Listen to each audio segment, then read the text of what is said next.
اعوذ باللہ من الشیطان الرجیم بسم اللہ الرحمن الرحیم رب اغفر لی وتب علی انک انت التواب الغفور۔ سورہ ابراہیم آیت نمبر 44 سے لے کے 46 یعنی کہ 3 آیت۔ آیت نمبر 44 وَأَنذِرِ النَّاسَ يَوْمَ يَأْتِيهِمُ الْعَذَابُ فَيَقُولُ الَّذِينَ ظَلَمُوا رَبَّنَا أَخِّرْنَا إِلَىٰ أَجَلٍ قَرِيبٍ نُجِبْ دَعْوَتَكَ وَنَتَّبِعِ الرُّسُلَ أَوَلَمْ تَكُونُوا أَقْسَمْتُم مِّن قَبْلُ مَا لَكُم مِّن زَوَالٍ رب اشرح لي صدری ویسر لي امری واحلل عقدۃ من لسانی یفقہوا قولی۔ اللہم ارنا الحق حقا وارزقنا اتباعہ وارنا الباطل باطلا وارزقنا اجتنابہ، آمین۔ آیت نمبر 44 جو ہے اس میں اللہ کہہ رہا ہے وَأَنذِرِ النَّاسَ، انذر یعنی وارن کرو، انذار کرنا جو ہے وہ وارن کرنا ہے، خبردار کرو۔ وَأَنذِرِ النَّاسَ، انسانوں کو خبردار کرو کہ یوم یأتیہم العذاب، کہ وہ دن جو آئے گا، یعنی وہ دن تو آئے گا ہی، قیامت کا دن، دوبارہ اٹھائے جانے والا دن، وہ آنے ہی والا ہے۔ تو وہ دن جب آئے گا تو اس میں ہوگا مطلب عذاب، العذاب از اسپیشل، یعنی کہ مطلب اب وہ مطلب لگ گیا، دیٹ مینس ابھی وہ دی پنشمنٹ ہے، یعنی کہ وہ اب خاص ہے جو اللہ کی طرف سے آئے گا۔ یوم یاتیہم العذاب فیقول الذین ظلموا، تو کہیں گے وہ لوگ جنہوں نے ظلم کیا تھا، یعنی کہ جنہوں نے گناہ کمائے تھے یا رانگ ڈوئنگ کی تھی، جنہوں نے ظلموا، فیقول الذین ظلموا، تو کہیں گے وہ لوگ کہ ربنا، یعنی اب تو وہ پکارے گے نا، ربنا اے ہمارے رب، اخرنا یعنی ہمارے لیے مؤخر کر دے، تھوڑا ڈیلے کر دے، رسپائٹ دے دے، کہ ربنا اخرنا الی اجل، کہ یہ جو ہمارا مطلب یہ جو یعنی اجل جو آ گئی، یعنی کہ مطلب جو ٹرم جو اللہ نے اپوائنٹڈ ٹرم جو دیا تھا وہ ختم ہو گیا، وہ اپوائنٹڈ ٹرم جو ہے وہ اب مطلب اس کا اینڈ ہو رہا ہے۔ تو اخرنا الی اجل قریب، تو جو اجل ان کی آ گئی ہے یعنی کہ اینڈ آ چکا ہے، قریب ہے وہ بہت، نجب دعوتک، کہ ہم جو ہے جو بھی ہم کو مطلب دعوت مطلب ملے گی، یعنی دعوت یعنی کہ کھانے کی دعوت نہیں ہے یہ، وہی اللہ کی طرف قرآن کی طرف جو بلانے والی جو دعوت ہے وہ، تو ہم اس کا نجب یعنی ہم برابر لبیک کہیں گے اس کے لیے، ہم برابر یعنی ہم اس کو مطلب ہم اس کا جواب دیں گے۔ نجب دعوتک، یعنی ہم جو تیری جو دعوت ہے ہم اس کا برابر جواب دیں گے۔ وَنَتَّبِعِ الرُّسُلَ، اور اتباع کریں گے ہم، نتبع الرسول یعنی تمام رسول آ گیا اب ادھر، کیونکہ یہ رسول ہے یعنی رسول نہیں ہے، اس لیے کہ رسول جو ہوتا ہے وہ پلورل ہوتا ہے میسنجرز کا، میسنجرز ہے وہ۔ تو اب آگے سارے تمام جتنے بھی رسول آئے، نوح علیہ السلام فرسٹ رسول ہے، ان کے بعد جتنے بھی آئے رسول اللہ صلی اللہ علیہ وسلم تک، یعنی کہ بگننگ نوح علیہ السلام ہے اور اینڈنگ محمد صلی اللہ علیہ وسلم ہے۔ تو اب ان کے درمیان میں جتنے بھی رسول آئے وہ سب کے لیے لوگ بول رہے ہم اتباع کریں گے رسولوں کی۔ اولم تکونوا، تو اب ان سے پوچھا جا رہا ہے اچھا تو کیا تم نہیں ہو؟ اولم تکونوا، تم ہی تو ہو نا، اقسم تم قسمیں کھاتے تھے، تم لوگ تو قسمیں کھا کھا کے یہ بات بولتے، اقسم تم من قبل، پہلے یعنی پہلے تو تم قسمیں کھا کھا کے بولتے تھے ما لکم من زوال، ارے ہمارا کبھی بھی ڈاؤن فال آنے والا نہیں ہے، اتنی جاگیر ہے، اتنی باپرے دولتیں ہیں، اتنے انبار ہے خزانوں کے، اور اتنا ان لوگوں کے پاس سب کچھ ہے، تو دنیا کا مال اور سب کچھ. تو اب ان لوگوں کو لگتا ہے ہمارا زوال کبھی بھی نہیں, ہمارا زوال تو کبھی آنے والا ہی نہیں ہے. تو بولے اللہ ان کو پوچھ رہا ابھی کہ اولم تکونوا اقسمتم من قبل, تم ہی لوگ تھے نا جو قسم کھا کھا کے پہلے یہ بولتے تھے ما لکم من زوال, کہ تمہارا کبھی کوئی زوال آئے گا ہی نہیں, ڈاؤن فال آئے گا ہی نہیں. تو یہاں یہ بات بولی گئی کہ ان کو پہلے تو یہ ہے کہ ان کو وارن کرو کہ وہ دن کی جس میں کہ عذاب آنے والا ہے. So warn mankind of the day when the wrath will reach them. Then will the wrongdoer say, our Lord, respite us, if only for a short term. We will answer your call and follow the messengers. What? Were you not wont to swear aforetime that you should suffer no decline? اللہ کوئی چیز بھی کبھی miss out نہیں کرتا ہے, فوراً. اچھا وہ تم ہی تھے نا جو قسمیں کھا کھا کے بات بولتے تھے, فوراً آ گئی نا بات. جب وہ لوگ نے مہلت مانگی تو اللہ نے بھی ان کو بتا دیا, لو وہ تم ہی لوگ تھے. اس کی نوٹ ہے 1924, زوال جو ورڈ ہے اس کے بارے میں, کہ زوال جو ہے ڈکلائن فرام دا زینتھ, یعنی یہ اکثر جیسے کہ جو سورج ہے دیٹ آف سن, کیونکہ سورج جو ہے وہ اپنی پیک پہ جہاں تک پہنچ جاتا, پھر اس کے بعد تم دیکھتے ہو کہ سورج اگا, بہت ہی اچھی ہیٹ ہوتی چلی گئی, بڑھتی گئی اور پھر اس کی ڈھلان شروع ہوئی. اب وہ ڈھلان ہوتے ہوتے ہوتے شام ہو گئی, ہلکا سا مطلب سورج کا مطلب تھوڑی گرماس ہلکی سی ہے, اجالا بھی ہلکا سا ہے, اور اب وہ پوری طرح سے ڈوب گیا. تو decline from the zenith as that of a sun, decline from the highest point reached by a heavenly body in its course through the sky. یعنی کوئی بھی کرے, آسمان کے چاند ستارے, تو جب وہ ان کی ایک دم جتنی ان کی بلند ترین جو ان کی مطلب جو ان کا پوائنٹ ہے وہاں اگر وہ پہنچ گئے, اس کے بعد ان کا ڈھلان شروع ہوتی ہے. The ungodly are apt to think that their power will remain in the ascendant, یعنی جو بھی اللہ کو نہیں مانتا یا پھر مطلب اس کو اللہ کی کوئی وہ ہی نہیں ہے, تو وہ لوگوں کا ایسا لگتا ہے کہ ہمارا پاور جو ہے نا وہ اوپر ہی رہے گا on account of some material advantages given them temporarily by Allah.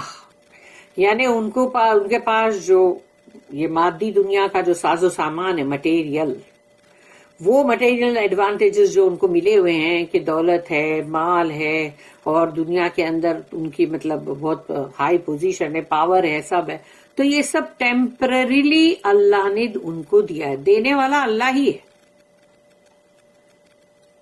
کوئی کسی کا کمال نہیں ہوتا کہ اس نے کمایا یا اس نے بنایا, سب جائیداد بنائے, یہ سب کسی کا کمال نہیں ہوتا. وہ دینے والا صرف اور صرف اللہ ہی ہے, اور پھر اس کے بعد وہ اپنے قاعدے قانون جو ہے وہ رکھتا ہے اور کہتا ہے کہ یہ ہے شریعت کا قانون اور اس کو فالو کرو. اور جب نہیں فالو کریں گے تو ان کے لیے پھر ہے کہ اب سزا کے لیے تیار ہو جاؤ. But they are constantly receiving warnings in history, یعنی ہسٹری یعنی اتہاس میں جائیں گے ہم پیچھے تاریخ میں اور دیکھیں گے کیا ہوا تھا ان لوگوں کے ساتھ. نوح علیہ السلام کی قوم کے ساتھ کیا ہوا, پھر عاد, سمود, فرعون, شعیب علیہ السلام کی قوم, سب آ گئے, اور پھر اس کے بعد مطلب وہ لوط علیہ السلام کی قوم. تو سب کے بارے میں پیچھے مڑ کر دیکھو ہسٹری میں, تو اس میں وارننگز ہیں کہ اگر تم نے ایسا کیا تو تمہارے ساتھ بھی یہی ہوگا. تو اس میں receiving warnings in history and revelation, Allah کے کلام میں بھی ہے, قرآن میں, and from the example of others before them. اور اگر تمہارے سامنے کچھ لوگ ہیں تو اللہ نے ان کچھ لوگوں کے ذریعے سے بھی تم کو کچھ ایگزامپل دیا ہے. کسی کے ساتھ کچھ ہوتا ہے اور وہ ایک ایگزامپل بن جاتا ہے باقی کے اس کے چاروں طرف جو بھی لوگ ہیں ان کے لیے. تو جو تمہارے ساتھ کے لوگ ہیں اگر ان کے ساتھ بھی کوئی ایسی چیز ہوتی ہے جس سے تم کو ایک ایگزامپل ملتا ہے، یعنی ایک تم کو مثال ملتی ہے کہ ارے فلاں شخص کے ساتھ دیکھو ایسا ہوا، وہ فلاں شخص نے ایسا ایسا کیا تھا، فلانے کے ساتھ ظلم کیا تھا اور دیکھو ابھی اس کی ایسی حالت ہو گئی، ارے وہ تو یہ ساری چیز اللہ ہم کو آج کی دنیا میں بھی دکھاتا ہے. یہ نہیں ہے کہ وہ صرف نوح علیہ السلام اور پھر بعد میں جو بھی عاد سمود اور یہ فرعون اور یہی سب نہیں ہے. ہم آج کی دنیا میں بھی یہ چیز دیکھیں گے، آج کی دنیا میں بھی اللہ پاک جو بھی ہو معجزات بھی کرتا ہے اور ایسے ہی ایگزامپل بھی سیٹ کرتا ہے اور دکھاتا ہے. There is a warning to the contemporary pagan Meccans here, یعنی وہ لوگ جو بھی تھے مکہ کے اور اس میں سے جو بھی پہلے کے لوگ جو کر رہے تھے اور وہی چیز کو یہ لوگ بھی کر رہے ہیں، تو ان کے لیے اندر وارننگ نہیں تو اور کیا ہے. But the warning is perfectly general. اور یہ وارننگ ایسا نہیں ہے کہ بھئی وہ جو مکہ کے مشرکین لوگ تھے نا ان کے لیے تھی اور یا تو پھر نہیں، یہ جنرل ہے، آج کی دنیا میں بھی یہ اپلائی کرتی ہے. آج کی دنیا میں بھی یہ وارننگ ہمارے لیے ہے. تو یہ ہم سب کے لیے آج بھی ہے، جنرل ہے، عام طور پہ سب کے لیے ہے، اینڈ فار آل ٹائم. یعنی یہ نہیں ہے کہ پرانے وقت میں تھی ہے اور اب نہیں ہے، ایسا نہیں ہے. کہ پرانے وقت میں بھی تھی، وہ بھی مثالیں ہمارے پاس ہے قرآن کے اندر، اللہ نے دیا، اس لیے ہم کو تو وہ قرآن میں دیکھنا ہی ہے. اور پھر وہ آل ٹائم کے لیے ہے، یعنی کہ قیامت تک کا جو بھی یہ دنیا کا وقت ہے، سب پورے ہر ٹائم کے لیے ہے یہ وارننگز. اس لیے یہ وارننگ جو ہے خاص طور پہ نہیں ہے بلکہ عام طور پہ سب کے لیے.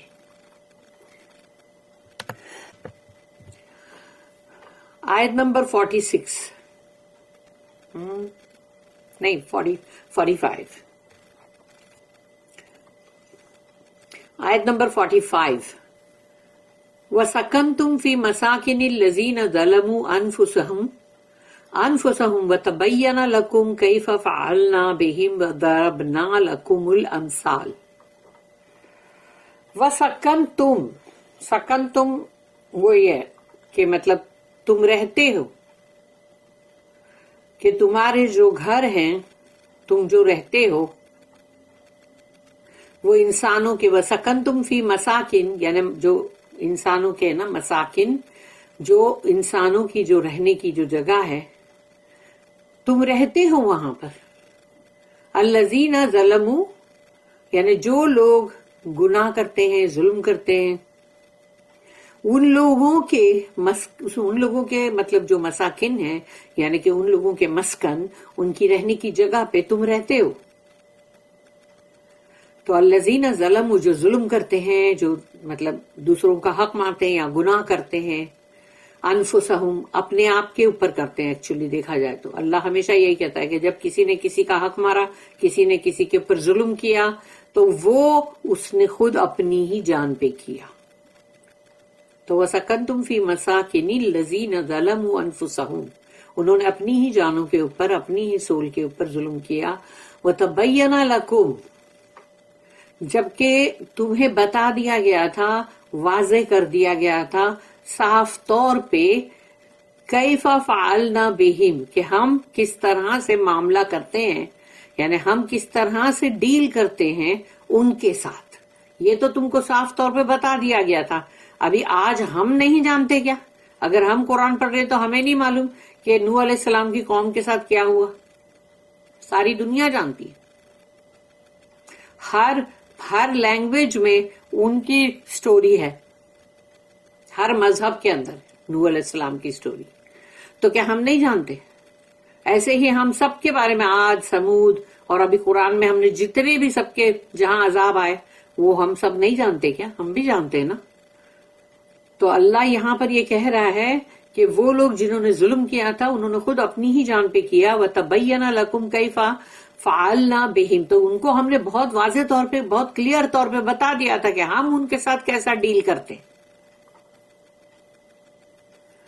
وَضَرَبْنَا لَكُمُ الْأَمْثَالَ اور ہم نے ان کے سامنے مثالیں بھی رکھی.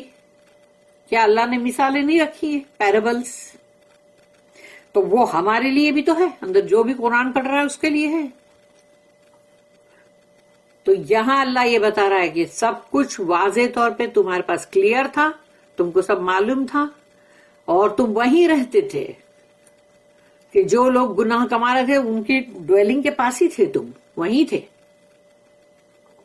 And you dwelt in the dwellings of men who wronged themselves. You were clearly shown how we dealt with them. And we put forth many parables in your behalf. In your behoof لکھا ہوا ہے, پتہ نہیں کیا. تو یہاں اللہ نے بتا دیا کہ ہم نے تمہارے لیے مثالیں بھی رکھ دی ہیں, یعنی مثالیں بھی اللہ نے دیا ہے ہم کو. پھر ہے آیت نمبر 46, وَقَدْ مَكَرُوا مَكْرَهُمْ وَعِنْدَ اللَّهِ مَكْرُهُمْ وَإِنْ كَانَ مَكْرُهُمْ لِتَزُولَ مِنْهُ الْجِبَالُ. تو وَقَدْ مَكَرُوا, ان لوگوں نے یقیناً مکاری کی تھی, یعنی کہ پلاٹنگ, سازشیں کرنا, یعنی بہت ہی بری سازشیں. وَقَدْ مَكَرُوا مَكْرَهُمْ, تو بہت بڑی انہوں نے سازشیں کی تھی. مَكَرُوا مَكْرَهُمْ وَعِنْدَ اللَّهِ مَكْرُهُمْ, مگر اللہ کی نظر میں ان کی جو بھی سازش تھی, پلاٹس تھے, مکاری تھی, وہ اللہ کی نگاہ میں تھی, یعنی اللہ اس کو دیکھ رہا ہے. اب سوچو کوئی بندے مل کے اکیلے سر جوڑ کے بیٹھ جائیں اور سازشیں کرے کسی کے لیے, اور اللہ ان کو یوں دیکھ رہا ہے, جو کہ ان کو معلوم نہیں ہے کہ اللہ تو دیکھ رہا ہے, اللہ سب سن رہا ہو, اچھا کرو کرو کرو جو سازشیں کرنی ہے کرو, میں دیکھ رہا ہوں نا, سب میری نگاہ میں ہے, اللہ کی نگاہ میں. وَعِنْدَ اللَّهِ مَكْرُهُمْ, تو اللہ کی نظر میں وہ پورا کے پورا ان کی مکاری مائٹی ہو چاہے کتنی بھی. وَإِنْ كَانَ مَكْرُهُمْ, اور ان کی جو مکاری ہے, لِتَزُولَ مِنْهُ الْجِبَالُ, تو کیا وہ پہاڑ کو ہلا سکتی ہے, ہٹا سکتی ہے؟ یعنی اگر کوئی انسان مطلب پلاٹنگ کر رہا ہے, سازش کر رہا ہے, تو کیا وہ پہاڑ کو ہٹا دے گی یا اس کو ہلا دے گی؟ کیا نہیں کر سکتے نا. پہاڑ جو ہے اس کو کیسا کریں گے؟ پہاڑ کے تمہاری سازش اتنی بڑی, اتنی مائٹی تمہاری سازش, لیکن پھر بھی تم پہاڑ کو تو نہیں ہٹا سکے, اس کو ہلا بھی نہیں سکے. اس کا مطلب اللہ یہاں بتا رہا ہے کہ تمہاری سازش جو ہے وہ کوئی بہت پاورفل نہیں ہے. Mighty indeed were the plots which they made, but their plots were well within the sight of Allah, even though they were such as to shake the hills.